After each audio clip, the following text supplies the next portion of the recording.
What's going on, everybody in the house? It is time once again for the one and the only.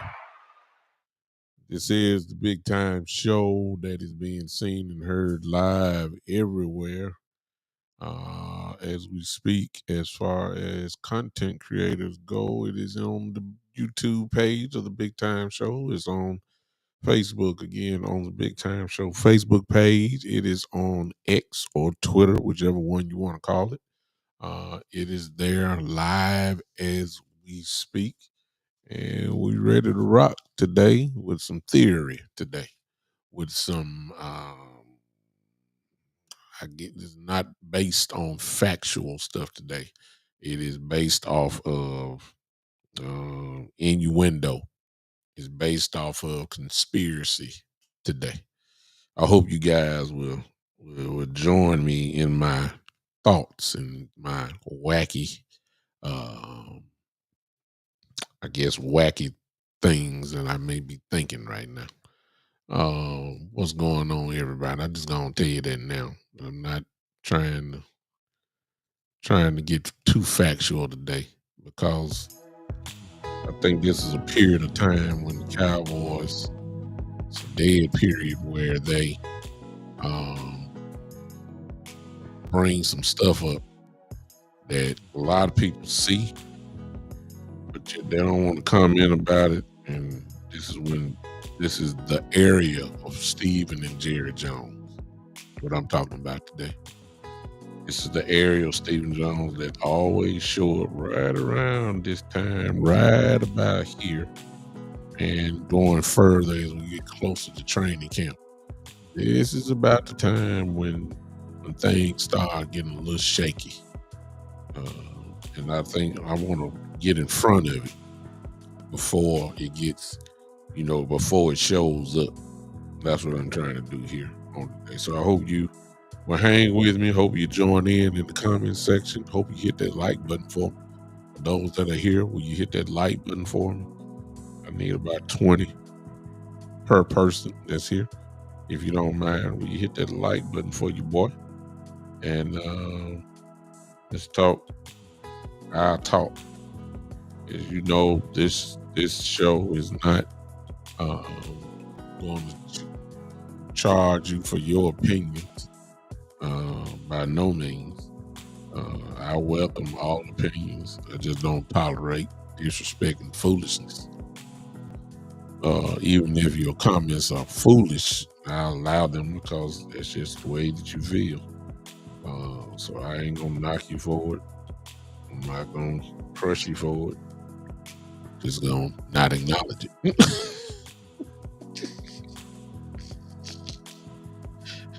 If you get too foolish, I ain't gonna acknowledge it. I mean, if it just don't make any sense, I ain't gonna talk about it. We want some type of quality here. Let me speak to everybody that at least has spoken to me in the chat line. That's the only way I know that you're here, unless you speak in the chat line. Ali, I see your chat. Ali, he says, how old am I? 52. 52. What's up? And Jay Bryan, what's going on?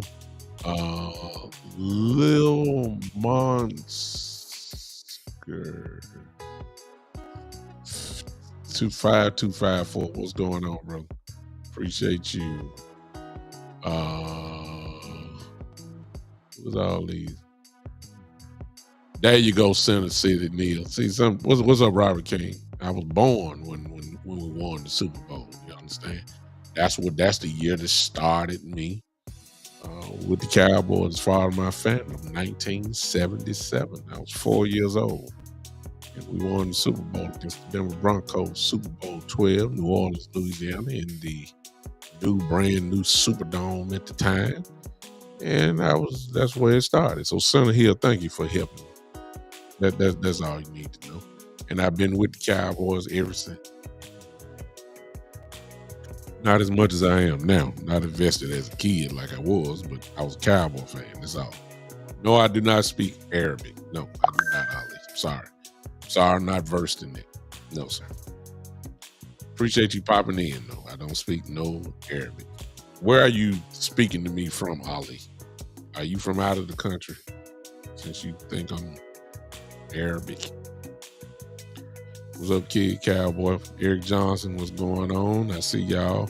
Thank y'all for coming in. I think my brother Jay Bryant said something earlier. I need to look at him, what he said here. Says I have a thought on the topic, but I'll let you make your point first. I think there was some politics happening on the coaching staff too. Interesting. All right, let's talk. Back then, I didn't have a favorite team. It was just about David Rogers. I didn't get it. Didn't get it twisted on California at 74. I love it, Center City Heat Neil. Thank you, sir. What's going on, 60 Billman? How you doing? Man, I like that Center City Heat. Much respect and deference to you. You've seen it all. Then if you go that far back, you've seen it all. You can look at a player and know if they real or fake or whatever the case may be. And I appreciate older guys, even the ones that are older than me. Much difference to you because you've seen it all. You've seen the real physical football game. You can remember it, man. You look at it now, still physical, but it's nowhere near as it's too rule orientated now. So I appreciate you popping in, Center City Neil. I don't know if I ever met you before. You're an Eagle fan too, as you're a Bird gang. So I ain't got no problem with Eagle fans. Y'all the world champions. Just as long as y'all come in here, respectful. I'm cool with it. I don't mind. But thanks for popping in. Consider, if you don't mind, subscribing to the channel. Because this your first time, you'll find out that I'm a real Cowboy fan, not delusional. You'll find out I tell it like it is, or try to at least. So, I know it's hard for Eagle fans to associate themselves with anything Dallas Cowboy related. It's the same thing, vice versa. But hope you would consider that. Man, I'll fool with you. I even consider you part of the Big Time Show family. That's just the way that I am. All right, let's talk. This is the time, y'all, where it's the dead period. This is the time where the Jones family start looking at the books.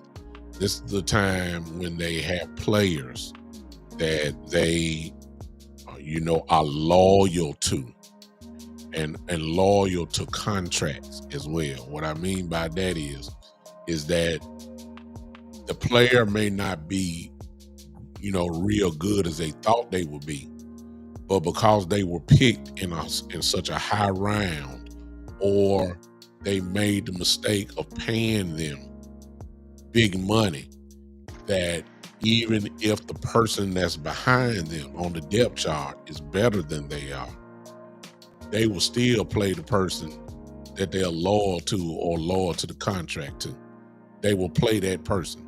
And then that means essentially that you're not putting your best players on the field. You're being loyal to the contract. This also means that at any time, like Jerry did last year in the case of Rico Dowd and Ezekiel Elliott, you will remember that Rico had just ran against the Pittsburgh Steelers in the Monday night game or Sunday night game, whichever one that was. Well, with Sunday night game, I'm sorry, where we beat the Steelers in Pittsburgh. Rico had his first 100-yard game, looked great running the ball. We actually made a commitment to run the ball, and we won it. Ezekiel Elliott then the very next week starts crying because he ain't getting the touches. He's not getting the touches. He's not talking. Everybody knows that at this particular time that Rico simply is the better back. Yeah, much respect to Ezekiel Elliott, but at this point in his career, he was not the guy. It was Rico. What happened? Jerry Jones interrupted the flow of the team and said that Ezekiel Elliott needs some more carries. We knew that because all of a sudden, Rico Dowd supposedly got sick and did not even dress the very next week with a mysterious illness. And then Ezekiel Elliott automatically became the number one running back. Rico was on the sideline with a jogging suit on. Looked like nothing was wrong with him, period. It was nothing injury-wise. It was something on the inside. If it was something on the inside that made him sick and you were worried, why would you allow him to be around his teammates so before they get sick? You understand? So we already know that Jerry will get involved. This is the time when he does it. And so you got to do a look.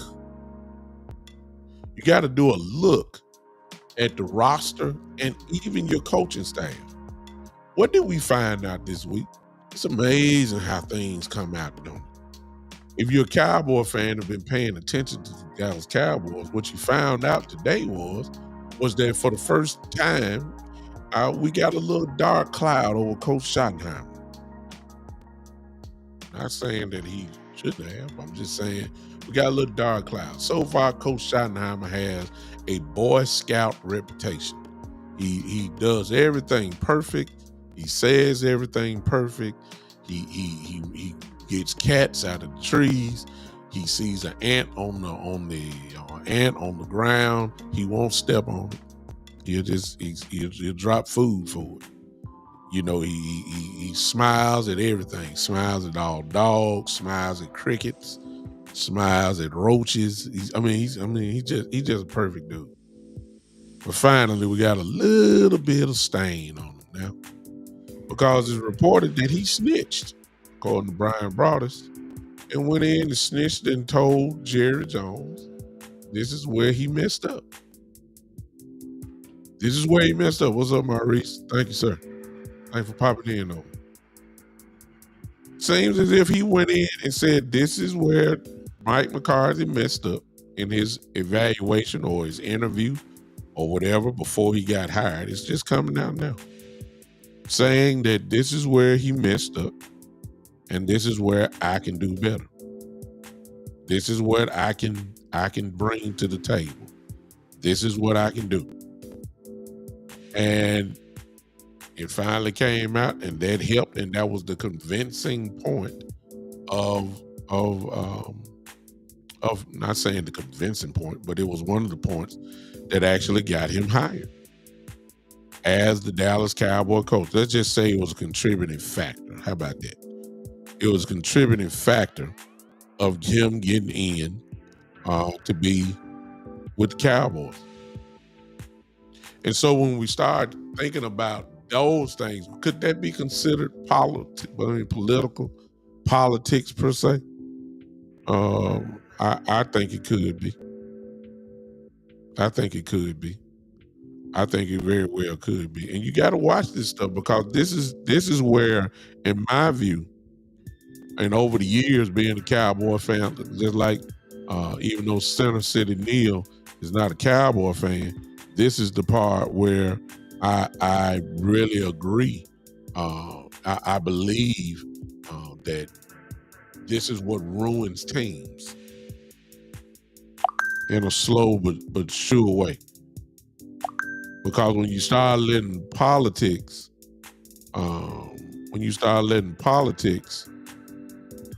start running the team, this is where you start going downhill, and you go downhill mighty fast.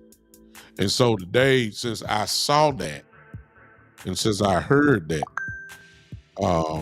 I wanted to come on now and switch it to players and players only with the same type of mindset or concept.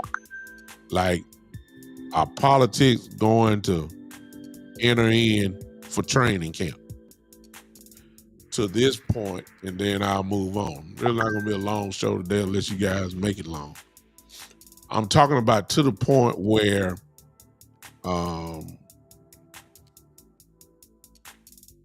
will we really have the best players on this team? And when I say on this team, I'm talking about on the game day rosters. Or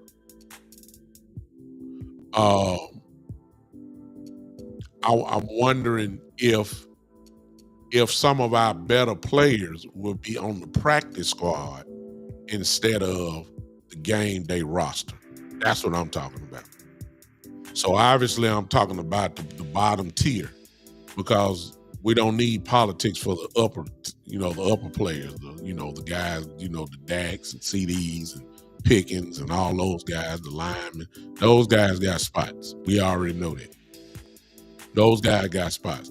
Yeah, you had competition, but there's some places on this team where there is no competition.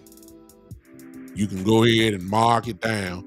You already know who's going to be starting in certain positions. It's just automatic, y'all.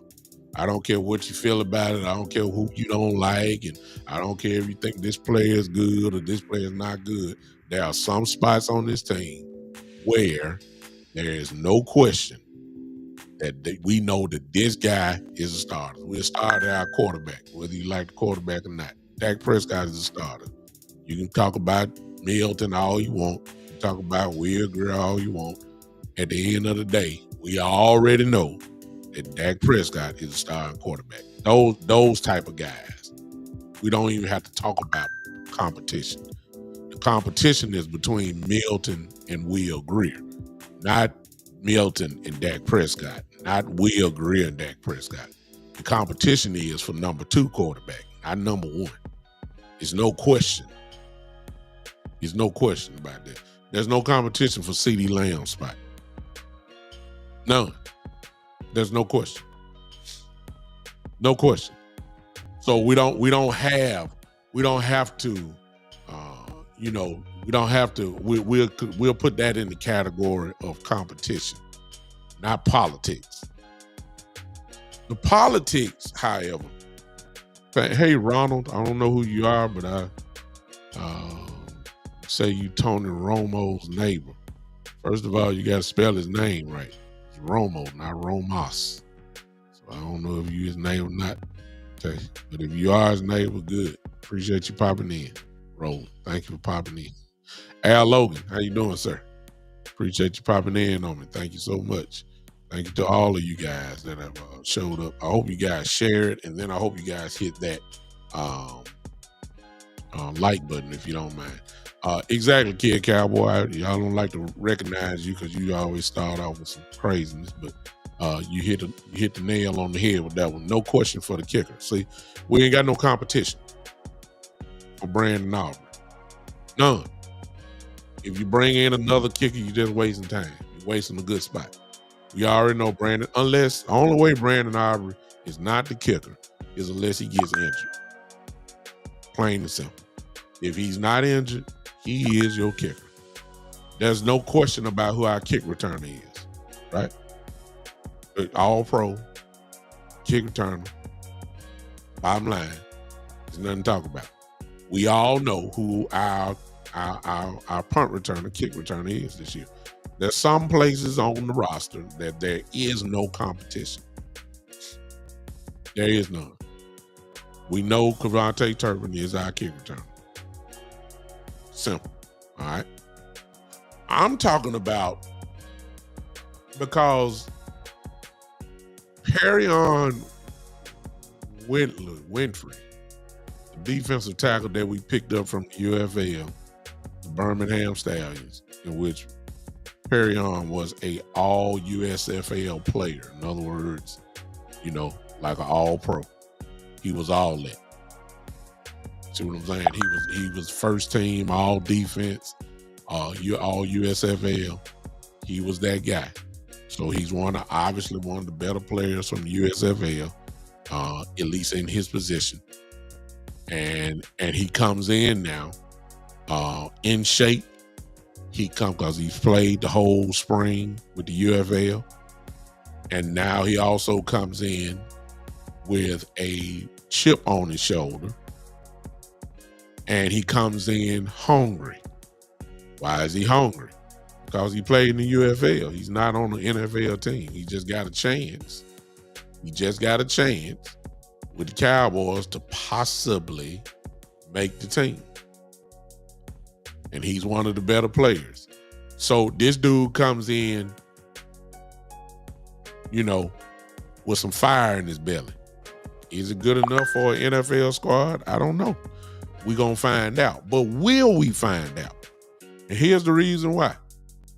You already know he's going to play in the preseason, right? So you'll see a whole lot more of him rather than seeing Olsen. The Olsen's not going to play a whole lot in the preseason. You're going to see a whole lot of Perrion rather than Mozzie Smith. You're going to see a whole lot of them. But here's my question. This is when the politics come into play. My question is, what if Perrion Winfrey, or Whitley, whatever his name is, what if he's better than the kid that we drafted out of UCLA? What if he's better? What if he's better than Peyton Turner? What if I ain't gonna say he's better than Solomon Thomas, but what if he is? What if he is at this point? If Thomas at this point is not that good, what if this kid that's coming out of UFL is better? Will politics get involved? Or because you're loyal to a name, quote name, like a Solomon Thomas, which is a name, will you be loyal to that? Or you'll be loyal to his past resume as if he's still that player that he was, 4 or 5 years ago? Are you going to be loyal to that rather than what your eyes see on the football field? See, this is the part where, you're going to hurt some feelings. I got a feeling this Perrion kid might be a little different. I mean, that's what I'm concerned about. Like, are you really going to give him the adequate chance, the proper chance to get the job done? This is what I'm saying. This is where the politics come in. Like, you want another spot? Here's another spot. The running back room. Like right now, nobody really knows who's at the forefront. We've heard all this. We've heard Javonte Williams. We've heard that Miles Sanders is looking real good. All that, you know what I'm saying? All those type of people. You've heard Deuce Vaughn name. You heard Jadon Blue's name. We still got Hunter Limpkin. Like, who is the best? And is it Phil Maffa? Is it Jadon Blue? Like, for instance, here the politics. If Jadon Blue is better than Miles Sanders and Javonte Williams, why then will we keep him as another number 3 running back then? If he's the best, shouldn't he start? Well, he's a rookie. I don't care. If he's the best running back, what about yeah, I agree, Jay. I'm just throwing the names out. I'm saying, what if let me see. What if let's just stick with an easy one. What if Phil Maffa is better than Deuce Vaughn? Will the politics come into play that you're keeping Deuce Vaughn because his dad works on the staff, not the actual coaching staff, but is a scout? Will you keep him there for the feel-good story, or will you keep the best player? I mean, these questions had to be asked after last year. I mean, they could have been asked, prior to last year as well, but especially after last year. These are the questions. Between Maffa, Deuce Vaughn, I think Hunter Limpkin will be on this team, and I think he should be on this team. If Phil Maffa is and we'll get him more, and you'll see more of him in the preseason games than you will see Miles Sanders. You understand? You will see him more than you see Javonte Williams. I don't think you're really going to see a whole lot of blue in the preseason. You might see a little bit, but I'm just saying. I'm saying, what if this guy is better than your perceived starters, or your perceived, just because you traded for him, does that automatically mean that he makes the team? Does that automatically mean that he has to play when you got guys that are better behind him? I'm not saying Phil is. I'm just saying, what if? I told you it's a conspiracy show today. Will the politics get involved? Like, are you going to play the best players? This is what always have messed up the Cowboys. Politics. Get involved. I'll show you another one. Out of respect and much deference, let's go back a little bit. Much respect and deference, no question, to Jason Witten. Hall of Fame tight end, no doubt. Great player, no doubt. should be in the Cowboys Ring of Honor, will have a gold jacket eventually. He will be a Hall of Famer eventually. All of that, he's all that. Legacy is secure. But in the last 4-5 years of his career, at least with Dallas, he wasn't all that. He wasn't all that. And you had guys behind him who he would not even let get on the field. Jason Witten had it so good that he can just, go in when he wanted to. That's where he had it. He set the tone there. He goes in, comes out when he wanted. Jason hardly ever came out. And you kept good players on the sideline. Good tight ends on the sideline who were more athletic, more of a threat than he was in the last 3, 4, 5 years of his career. It's just the truth. That's when the politics get involved. The coaches can't do nothing. Coaches couldn't do nothing with him. Jerry Jones sure wasn't going to say nothing to him. They let Jason be Jason. But just because you let a person be a person because they want to, because they run the shows per se, that doesn't mean that the politics is not involved. It means politics is running rampant. That's just an example back in the day. We got some of that going on right now. Let's go to the tight end. Tight end since I'm there. If Brevin Span Ford is better than Schoonmaker,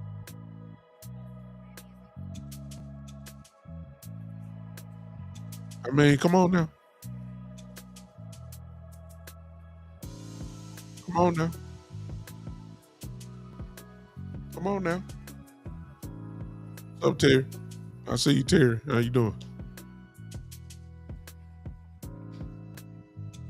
Kid Cowboy, just hush. It ain't no politics with Dak Prescott. It ain't even no competition. I just told you that. He's your starter. Deal with it. Ain't nothing to talk about. What's up, Uncle Charles? What's going on? Right, we just hush, Kid Cowboy. Don't, matter of fact, stop typing. It ain't no debates about who our starting quarterback is. Just stop it. I know you just trying to find the hole to push. I recognize you this time, just to shut you down because you ain't talking about nothing.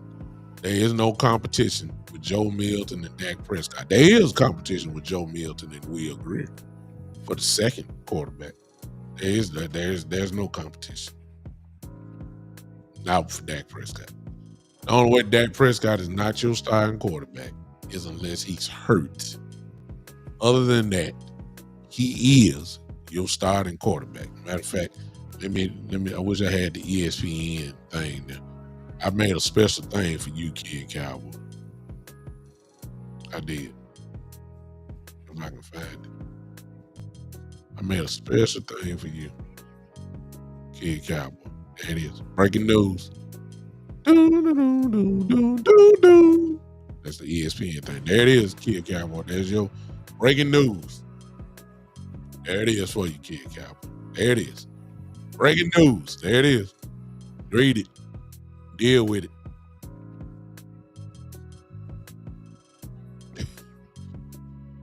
Breaking news. This ain't breaking news for everybody else. This is for the people. This is for people like Kid Cowboy who have a very, very hard time accepting what he knows is the truth.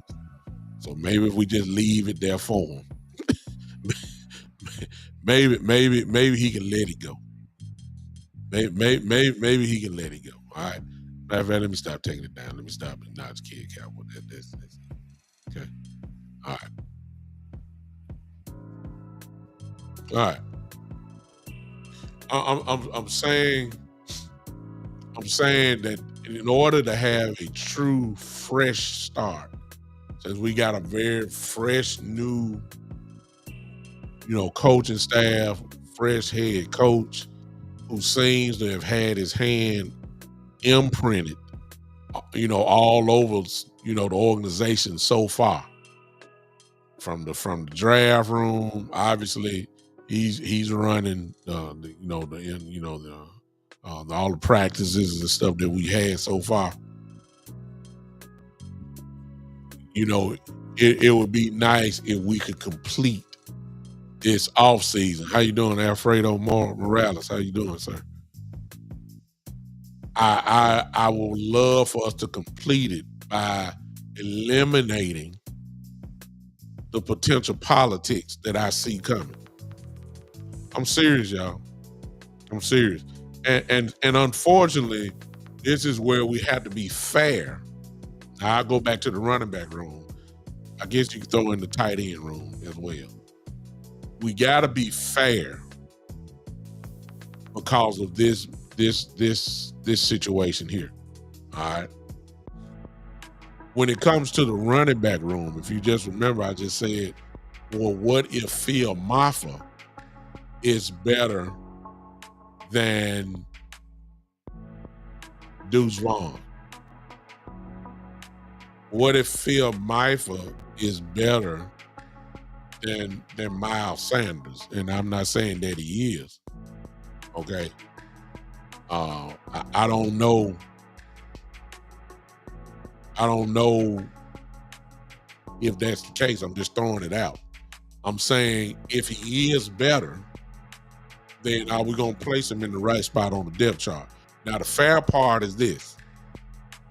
What's up, Daryl? How you doing? The fair part that we have to be fair on is this.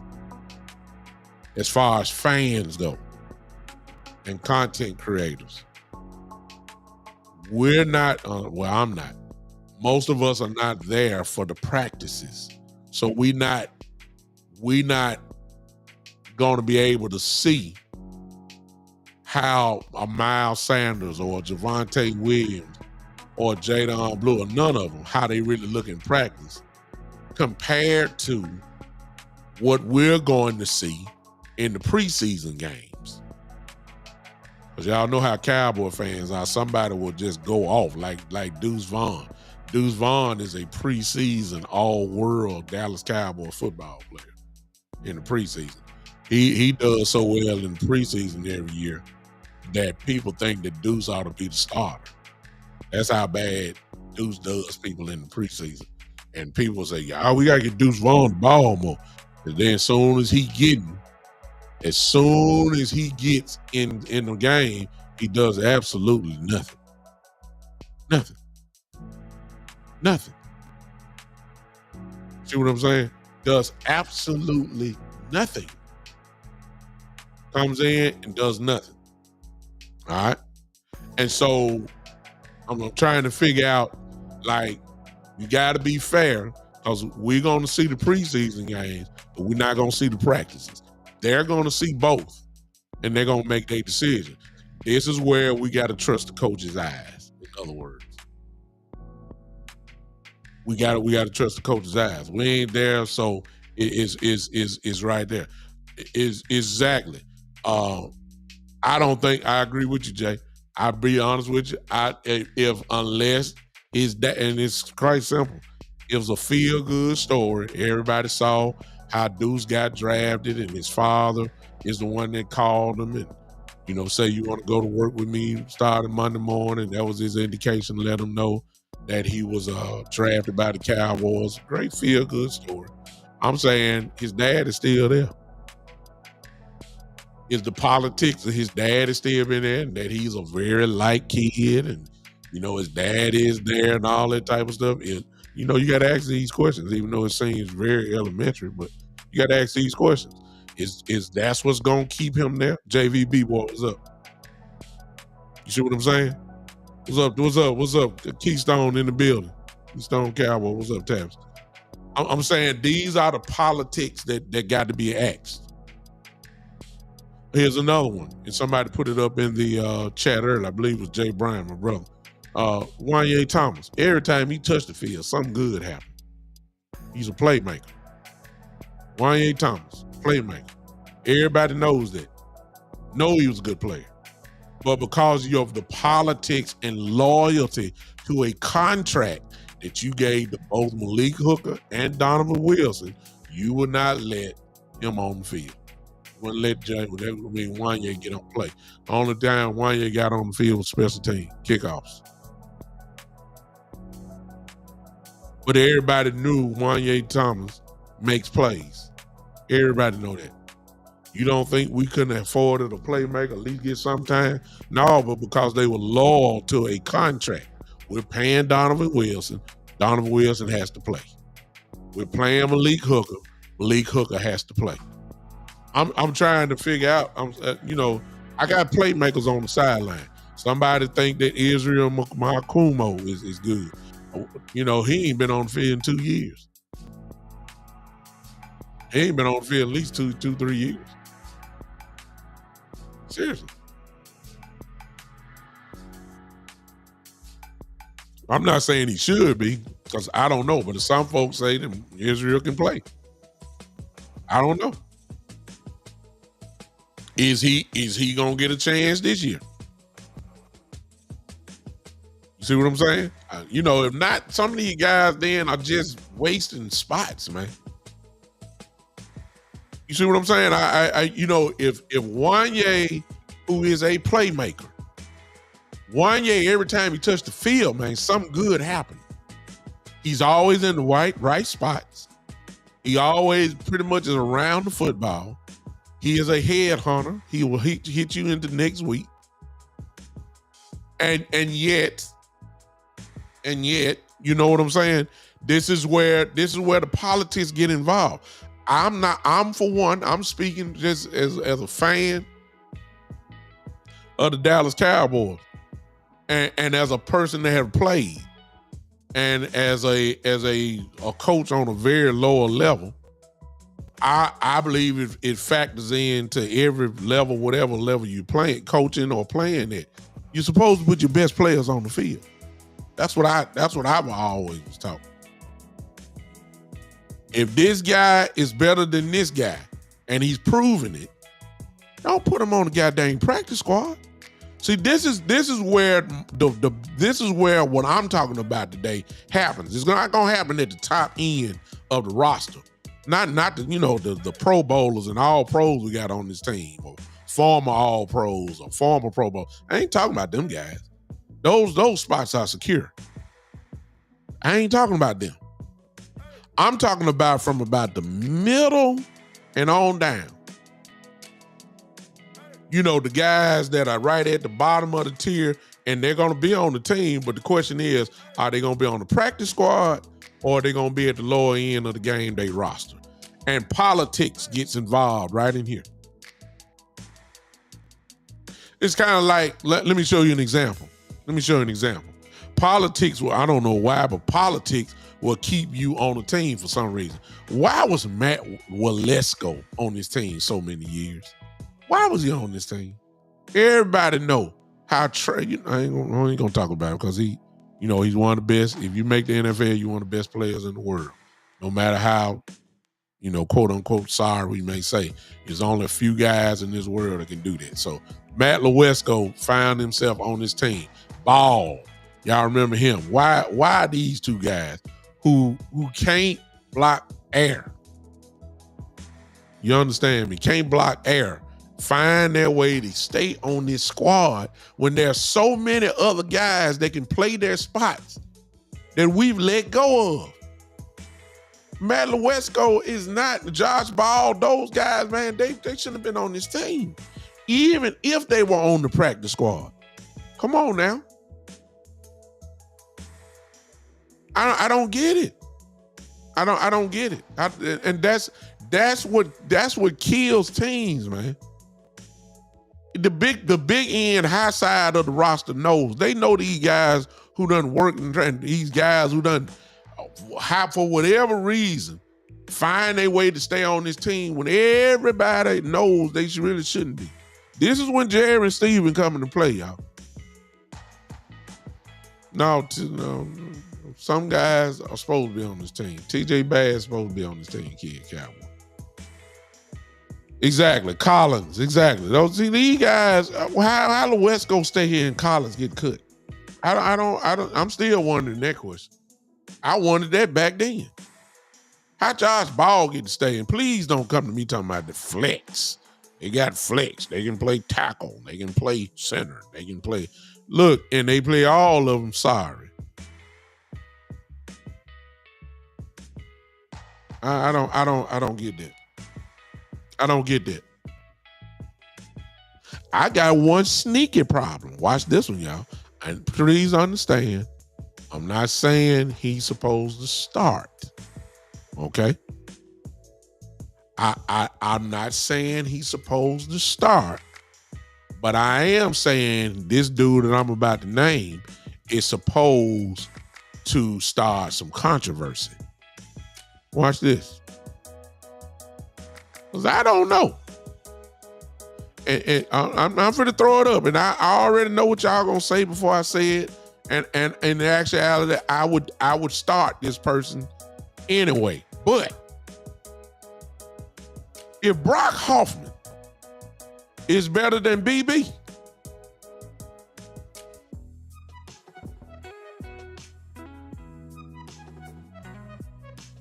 I get it. I get it. See, the loyalty to a pick, because you drafted BB in the 3rd round a couple years ago, and BB is presumed to be a strong ox bull, and he is. And I'm not saying BB ain't the truth. I would start BB too, but if Brock Hoffman, man, is better, and you know it, and you say, well, we know Brock is a better center than BB is. We do know that. But we're going to go ahead and let BB start because he's young and we can grow these 3 together. You know, BB, Tyler Booker, and Tyler Smith. That's the interior of the future. We're just going to start it now, even though we know Brock Hoffman probably is a better center. I'm not saying he is to me. Big time not saying that. I'm just talking as if the coaches now. You know, we realize that Brock Hoffman is better. But we're going to start BB anyway. Huh?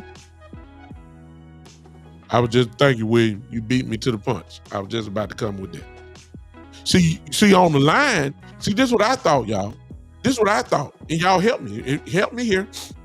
Aren't you supposed to put your best 5 out as far as the starting line goes?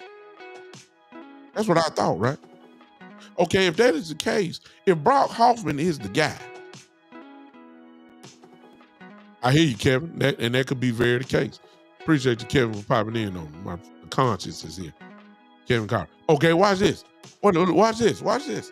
If I'm not saying it is. I told y'all this is a conspiracy theory show today.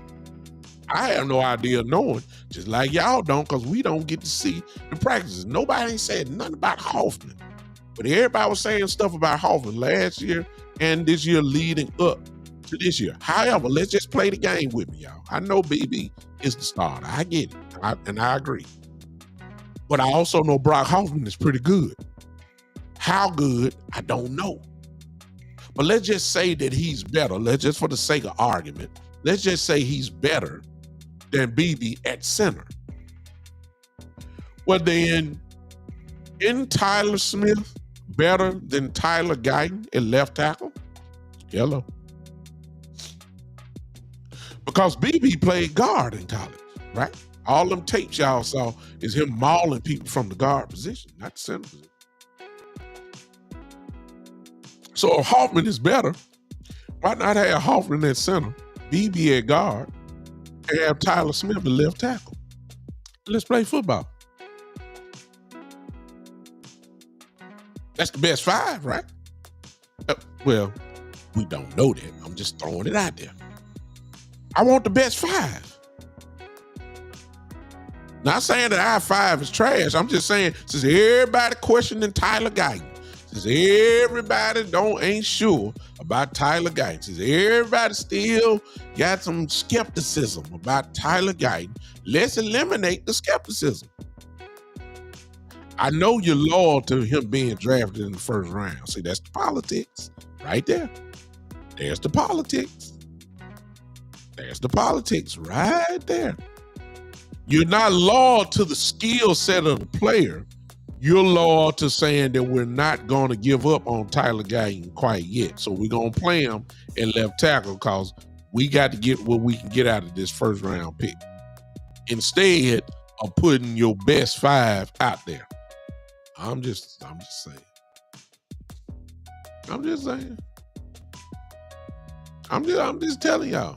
This is the part that you see, being loyal to a contract, and I'm talking about the Jones family being loyal to a quote, not the player. Just okay, we drafted him in the first round, so he has to start. No matter if he's struggling, no matter if we have the solution on the bench, I don't care.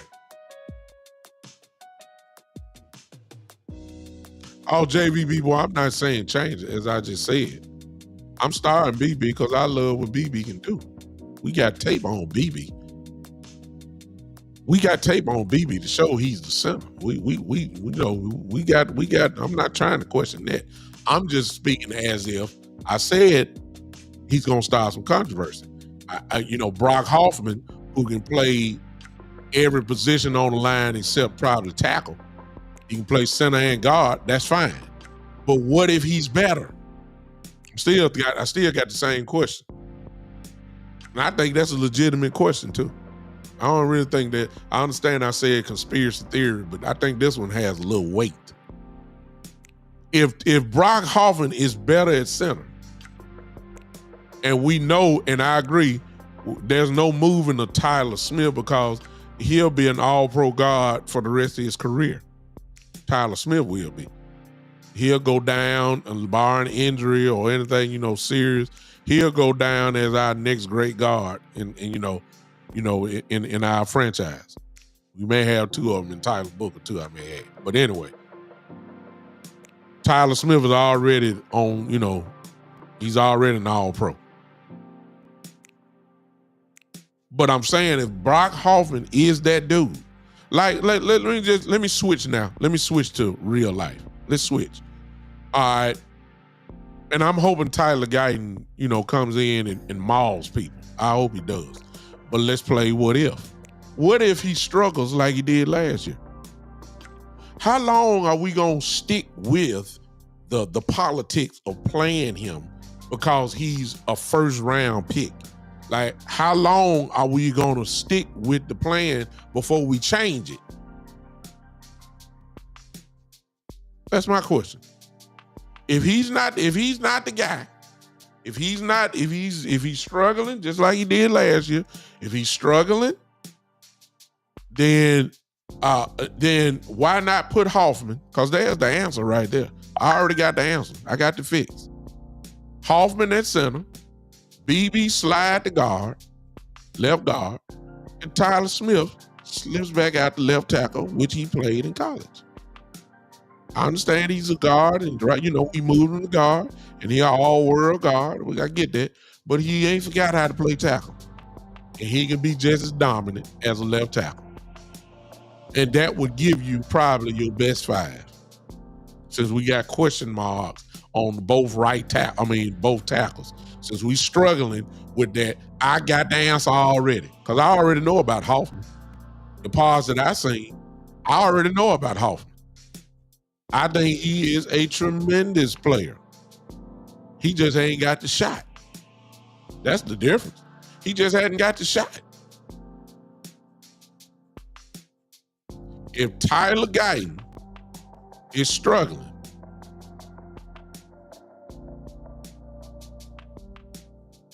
then you're going to have to do something. You're going to get your quarterback killed.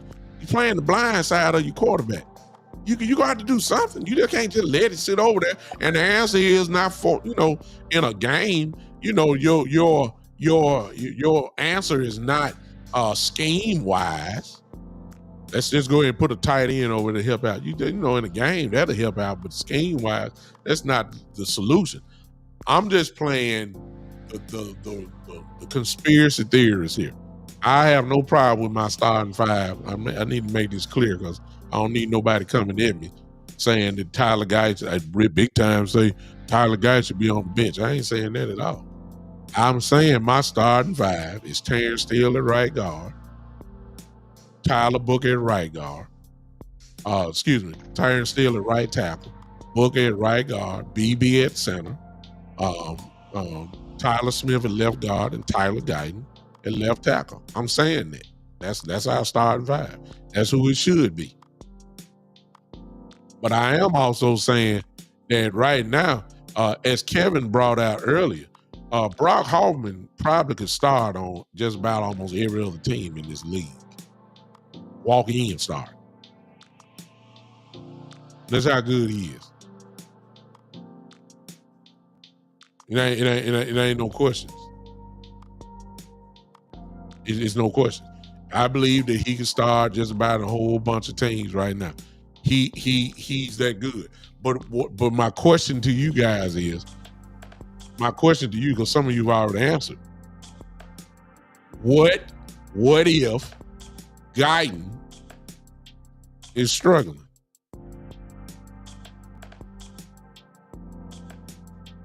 What if Guyton is struggling?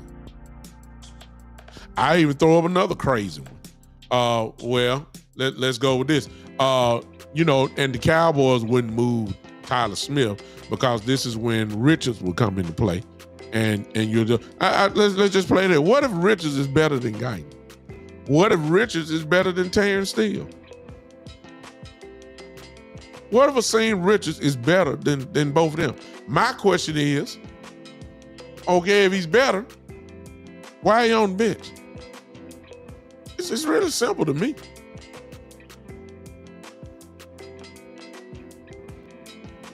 Terry says, can we run the ball? Well, I believe unlike last year, and this is where play calling comes into play, I believe that we're going to get ample opportunities to see how our offensive linemen can go forward because of Schottenheimer calling the plays. I believe you're going to see just how good if we can run the ball, if play calling calls for a goddamn run play. It's just as simple. I ain't gonna find out can he knock people over if they backpedaling on pass protection all the time. I can't find that out. Exactly, Jay Bryant. So what if you have to sit down? This is a key statement, y'all. Jay Bryant put up here. He said they sat him down. That's the key statement right there. They already sat him down for tuning. All right, what if you had to sit him down again because of poor play? A little mixture of injury when it came to Guyton in there too, Jay Bryant, last year. I'm saying if he's struggling like that, how long is it before you move out of politics and go ahead and pull the trigger and put somebody in that's gonna make the offensive line even better? That's see, we don't have time. And this is what has always entered into the Cowboys, like poison, enter into the body of the Dallas Cowboys. Politics, loyalty, the two deadliest words that I've seen over the years of the Dallas Cowboys, the last 20 years at least. Politics and loyalty. Loyalty to a person, loyalty to people like Sean Lee, loyalty to people like LVE. You just saved the spot for them. You just had to do it, knowing good and well these guys could not play anymore.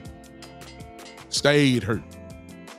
Loyalty to the person. You're not even drafting guys that are even better. But I mean, come on now. I've seen it. Politics. Jason Witten staying in. Knowing he's not a factor like that anymore. Wouldn't even draft a tight end. Wouldn't even draft one. Don't want to bring nobody in that will quote unquote challenge his spot. Done seen it too long, man. Y'all remember Connor Williams? Y'all remember that? The lineman that we had from Texas who got shoved to be a left guard when he was a left tackle, an all-American tackle from there. He was too small to play guard, and he got whooped. Y'all remember that? Remember how we were saying Connor Williams is trash and all that? Y'all remember how we were saying all that? Y'all remember that? Why we keep him in the lineup then all those years? If he was all that and everybody else could see it, no, they were loyal because they were loyal to the second round pick that they made for him. When we drafted him in the second round, he has to play. He has to play. Oh, we know we can go get somebody, but we don't do that. We're loyal to drafting somebody in the second round. It's kind of like Schoonmaker. Schoonmaker ain't done nothing. But we're loyal to the second round pick. So he has to play. He has to be the second tight end because he was drafted in the second round. Loyalty. Either you're loyal to the person or you're loyal to the pick or you're loyal to the contract. Wanye Thomas is a playmaker. Wanye Thomas is a guy. But we're loyal to Donovan Wilson. We're loyal to Malik Hooker. We paid him. We paid them. They have to play. We know Wanye can come in and do the job. But no. We have to play. We have to play these guys. We're loyal to the contract. We got to get our money's worth. We're loyal to keeping this spot for LVE. We know he can't hit nobody because his neck may fall off. We know he can't touch nobody because his body just can't hold up. We understand that, but we're holding on for a miracle. We're not going to draft another middle linebacker. No. We're loyal to LVE. He's a first-round pick for us. We know he ain't going to hardly get on the field. We know he may not play but 2 plays if he get on the field, but we're loyal to him. How about drafting a middle linebacker in the draft? Nope. We'll go get a flea market linebacker.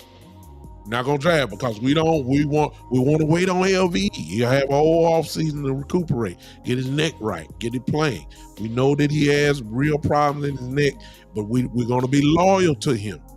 We're gonna keep him around in hopes. We're hoping that he, some kind of way, that he can turn back into the first round all-pro linebacker that he was as a rookie.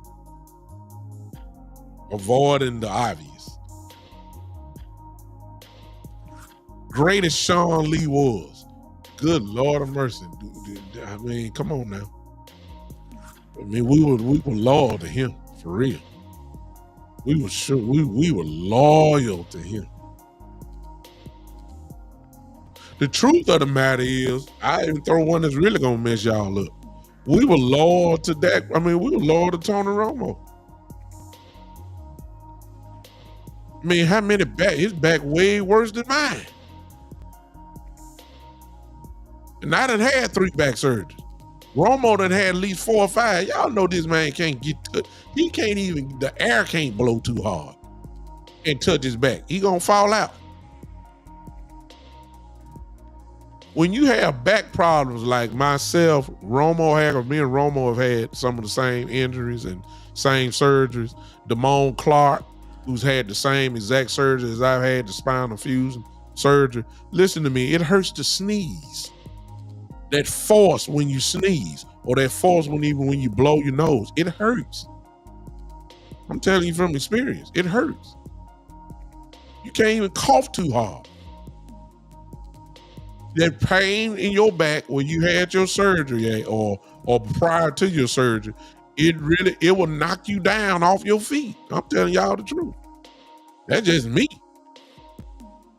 But we were loyal to Romo because we never got anybody that would challenge him for the quarterback spot. Never.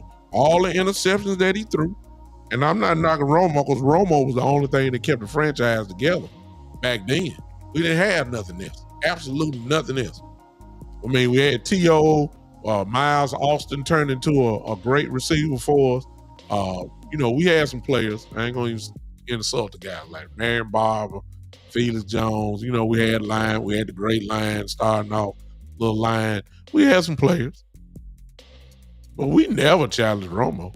And Dak Prescott, the only reason why we know about Dak right now, y'all, let me take your mind back for those that have forgotten. The only reason why we know about Dak Prescott is by default. That's the only reason why. If you remember, Dak Prescott was the 3rd quarterback behind Tony Romo and Kellen Moore. The only reason why Dak Prescott got onto the field that year in his rookie season was because Romo broke his back and then Kellen Moore broke his leg in the first game, before the first game came up. That's the only reason why Dak Prescott got the job. Dak Prescott for years was supposed to be holding the clipboard for a while. Kellen Moore was the second quarterback. When Dak took the job from Romo, that automatically bumped Kellen Moore back down to third quarterback. He knew he might as well go on to coaching. He wasn't going to get no spot back. Romo, same way. But Dak Prescott was never brought in to be a threat to Tony Romo. Let's be very clear about that. Let's be very clear. He was never brought. No, that's one thing the Cowboys don't do. And this maybe even go back to Troy Aikman. I mean, I think the only thing that I can think of with Troy is that year in '93 when we had Bernie Kosar as our backup. Y'all might remember that. Matter of fact, Bernie played in the championship game after after Troy caught that concussion. Terry, thank you for the super chat. Terry says, we too loyal to Jerry Jones. Stop spending money. That's okay. That's a fan base thing. Good point. Good point.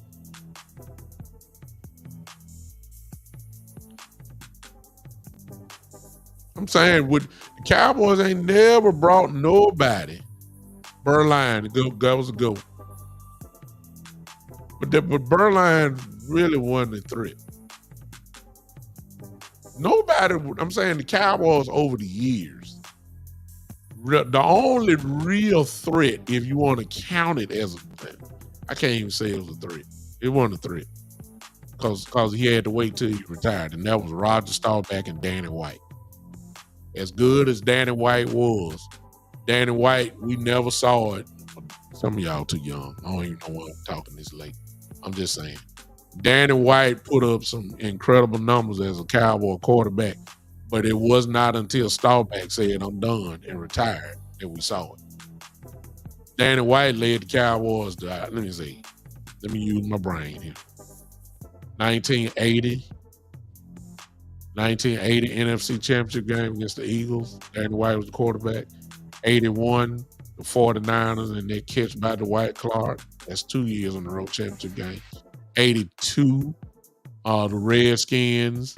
That was a strike year, but the Cowboys still made the championship game once they came on strike.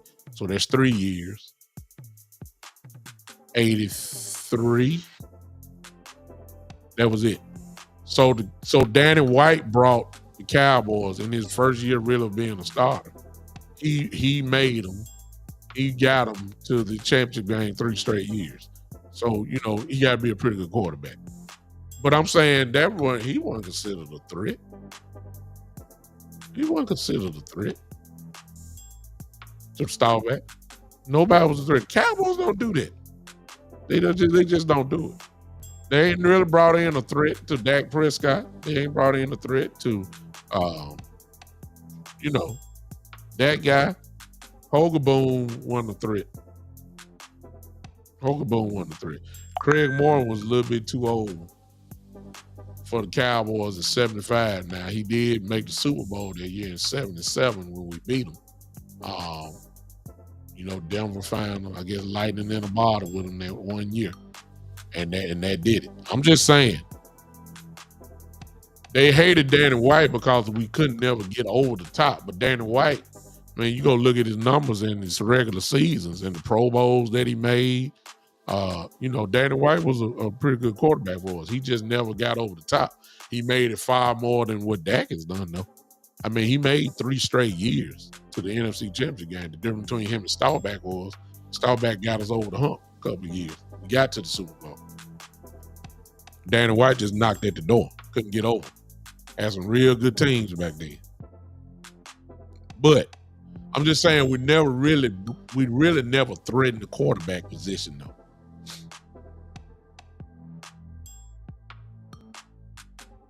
That very well may be the last one, Darren. Thank you for saying that. Everybody remember when Drew Bledsoe was here. Tony Romo took his spot. That was when Parcells was here. Drew Bledsoe was brought in to be the guy. And Romo took it from him. And that was a great coach in Bill Parcells who recognized it and gave him the keys to the kingdom, if you want to say it like that. So, that may have been the very last one. But look who I said it was. It was Parcells. Parcells was no politics type of guy. Parcells was a guy that pretty much said, look, if you can play, you're going to play. If you better, you're going to play. If you the guy, you're going to be the guy. You say Sean Payton made the call. He still had to okay it through Parcells, though. I'm saying but those are Sean Payton, the same type of dude. See what I'm saying? I'm glad you brought it up, William. Sean Payton, same type of guy. Politics don't matter. We don't care about your draft status. If this guy's better than you, he's going to play. And that's what the Cowboys, and I'm going to sum it up now, that's what the Cowboys are selling us on. This is what you hear from Coach Schottenheimer. This is what you've heard from every coach that has got in front of a microphone. Coach Eberflus. They've all said the same thing. Competition. Better players. Gonna be competition. But my question is, because this is when Jerry and Steven show their face. If a player is better, is the politics gonna get involved? Those, I'm gonna say it again, I hate to be repetitive, but so be it. The spots there between, it's kind of like, I'll throw another one in. The wide receiver room. Okay. What's the guy name that we signed? Tayshawn, forgive me the wide receiver from Oregon, who is a dog. Forgive me for I forgot his last name. It just slipped my mind. Tayshawn, y'all know who it is. Type it in for me. Tayshawn, the kid, the big dude, that can fly.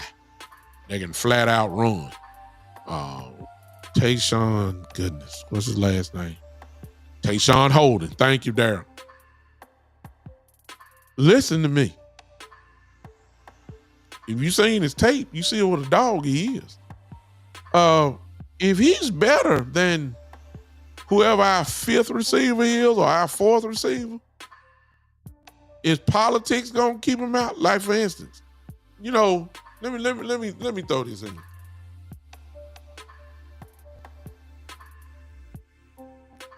I just put it like this. Let me put it like this. If Kevontae Turpin is a better receiver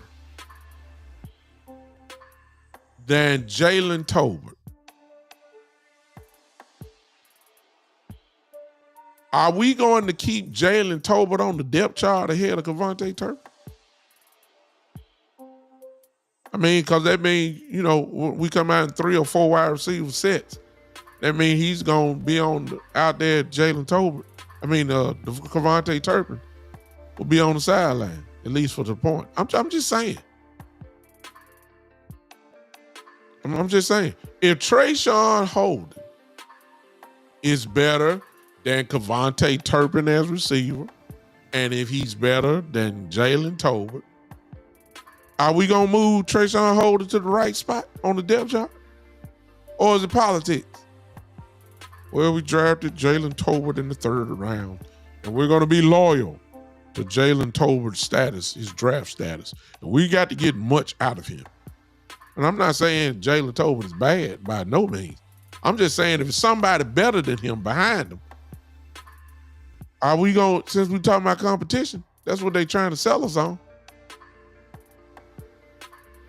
These are the questions that we getting ready to run into at training camp.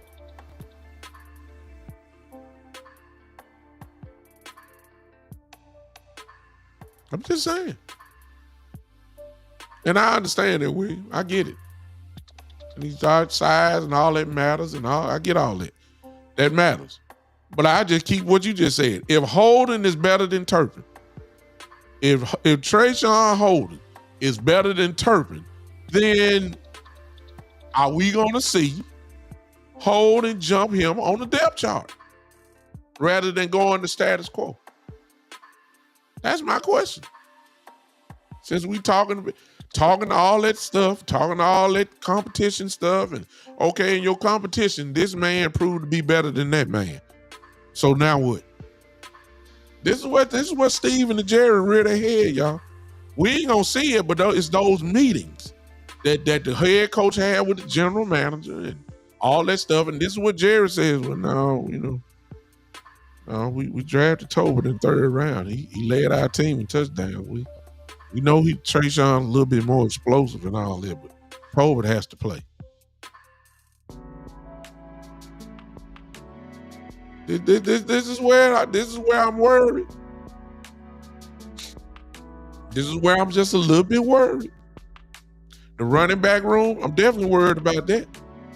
Because it looks like all our running backs are in just this little one pile together. Like we waiting to see who's gonna step up and take control of the running back room. Okay, what happens if it's your 7th round pick, the running back from Clemson, Phil Maffa? What if it's him? I'm not saying it is gonna be. I'm just saying, what if it is? Are you gonna be loyal, or are you gonna recognize and put the best people out there to play?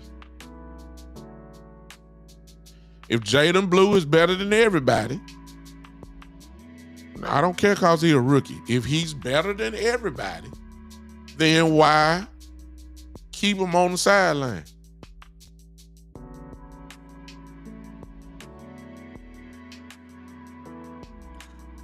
William says all those guys, some guys you have to put down. William, it depends on how many people they carry as wide receiver. Depends on who you got. Right there, you can see just right off the top 4 or 5, your battle is right there with Holden, Brooks, and whoever the other guy is. All 5 of them, the first 5 you name out, are going to be on this team.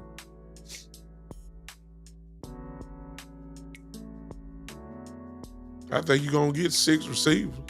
But my question is, just because you've seen Jalen Brooks and you know about him, if Trayshawn Holden, see, I told you he's going to have him at the bottom end of the roster. If Trayshawn Holden is better than Brooks and you know it, are you going to be loyal to Jalen Brooks and Trayshawn rather than putting Trayshawn Holden above him? Those are my questions. There, you're absolutely right. I said that earlier. But even after preseason, if the dude shows out, are you still going to keep the guy that's in front of him above him? Let's just say, for instance, Holden and Brooks. What if Trayshawn just kills people in preseason games and has decent practices? What if Brooks plays okay in preseason games and he does, pretty decent in practice? Well, Holden sounds like a better resume than to me, and you've seen it. You've seen him in practice. You've seen him kill in the preseason game. Okay, are we going to exalt him over Brooks now in the depth chart? Or are you going to be loyal to Brooks? Because both of them going to be on the practice squad. I mean, one will. Who going to be on the practice squad, Brooks or Holden? That's how it's going to be, fought out right there at the bottom part. And if it's true competition, then okay, the best man will win. But if it ain't true, if it's competition mixed with politics, then we got a problem. And unfortunately, the answer to this question will not be answered until cut down day and when we see the final depth chart heading into week 1 against Philadelphia Eagles. That's when the question will be answered.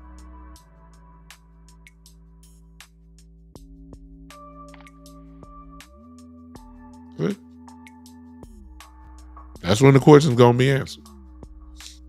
The question really is who going to the practice squad? It's gonna be some very deserving people that need to be on the roster, game day roster that's gonna be on the practice squad. Like I've already said it. William is just going over everything that I already said. But there's another one right there. Like one of them guys ain't gonna make the team. My guess would be Deuce Vaughn. One of those guys are not going to make the team. One of those guys. And it's so bunched together, you don't even know if it'll be, you don't know if it'll be Vaughn, you don't know if it'll be Miles Sanders. You don't know, everybody's talking about Miles, but you just never know. One injury, all it's going to take with Miles Sanders, they'll get rid of him. Seriously. I think Blue is the only real true safe one because we drafted him, and I don't think nowhere in the world Blue will not be on this team. But other than Blue, I think Hunter Lemke is another guy that will be on this team. So those two. Everybody else, I ain't sure about. Javonte Williams, I ain't just sure about him. Miles Sanders, I ain't sure. Deuce Vaughn, I'm not sure about Deuce Vaughn. Marfa, I don't know. I don't know. We're going to have to find out. We're going to have to find out much later. Preseason will answer some of these questions. But even then, you're going against what is the competition that you're going against? When we have these inner scrimmages, like we got one set up with the Rams later on. Okay, when we go against the Rams in the preseason, not the preseason, but in the practice game, and while we're practicing, that's going to answer a lot of questions.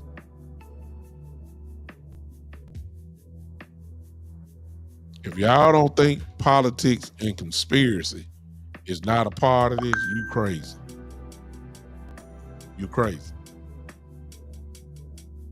There's been plenty of real good players that have been moved from to the practice squad when they should be on the regular game day roster.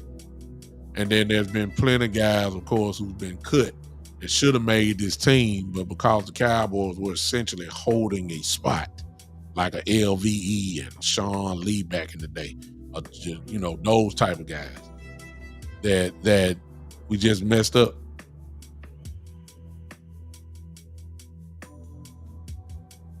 You just can't be loyal and talking about winning.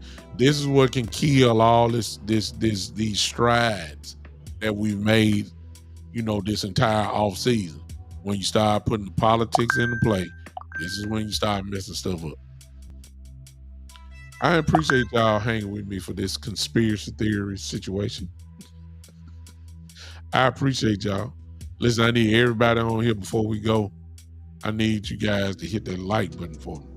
I need y'all really to smash it.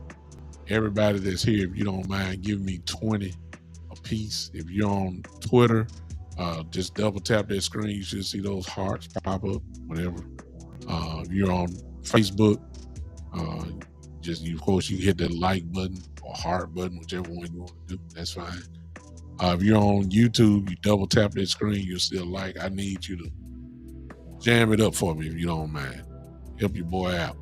When we do that, what it does is if we get enough of them, it sends a message to the algorithm and it places the show into faces or phones that usually wouldn't look me up. It'll become a suggestion to others. That's why I ask for it all the time. Won't cost you nothing. All it just costs you just a couple thumb exercises. I just did. If y'all just did it the way I did it, like that, smash, smash, smash. You done your Twitter just that quick. Did it. Matter of fact, everybody didn't do it. Just try it out. Hit your boy out. Smash it. Just like that. Just smash it. There you go. Smash it. Okay? Right there. That easy. It's that easy. That's simple. All right. I am out. I appreciate y'all. Y'all my good people.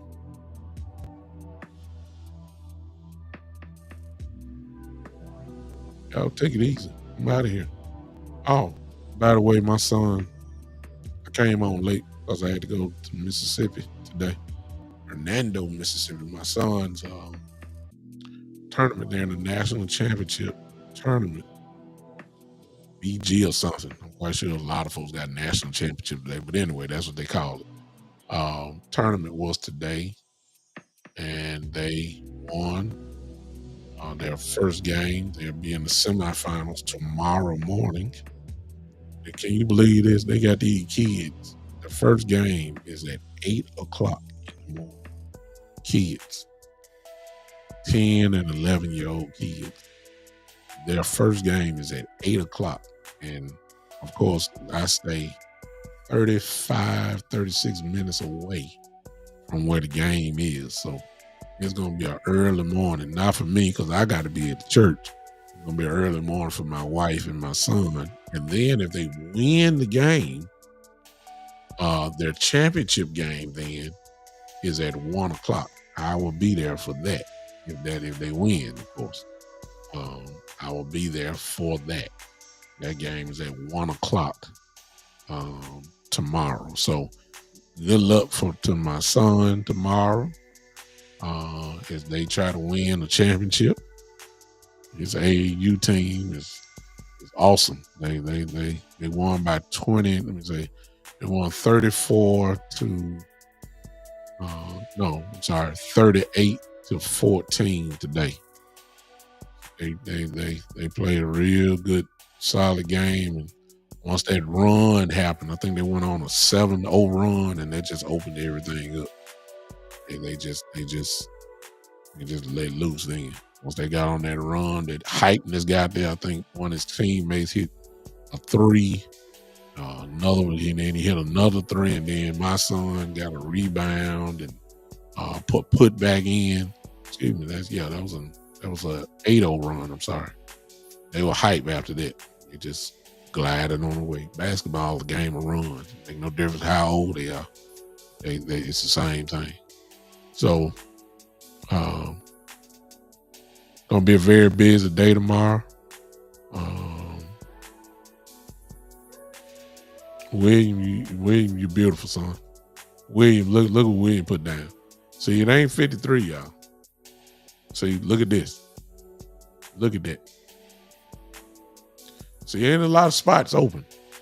And see, when you really count the 47 players, who guys that you know are the starters, you chop that down even more, even some of the backups. Like our whole starting line, you can subtract 5 from that, that's 42. You can subtract the tight ends, we keeping 3. So you might as well bring that down. That's 39. Your 11 on defense, that's 28. Then their backups, and on the offensive line and defensive line and defensive linebackers, you ain't got that many. You really ain't got that many spots that's open this season. You really don't have a lot. You really don't. See, when you really break this thing down to see really how many spots are really open on this team, it may not be no more than maybe about 3 or 4, maybe. Seriously. And you got 90 players. They're going to be battling it out for 4 spots, which is great because it's the same way in every NFL team. It's the same way. No matter if you Jacksonville or the Cowboys. A lot of these teams already have the roster somewhat almost set. It is. That's what makes it fun. All right. Man, I appreciate y'all. I will get with you guys sometime next week. I ask that you would turn on your notifications. That way you'll know exactly when I'm coming on. and you guys can join me then. All right, man. I appreciate y'all. Y'all enjoy the rest of your Saturday. Y'all enjoy the rest of your Saturday, and hope you guys um, make your way to somebody's church tomorrow, whether that's in person or virtually. Hope that you guys will give God a little bit of your time and service with like-minded believers, and you can, hopefully your spirit will grow, person will grow, for the better, of course. All right. Until I see you again, y'all turn those notifications on. Until then, ladies and gentlemen, this has been the one and the only, the Big Time Show.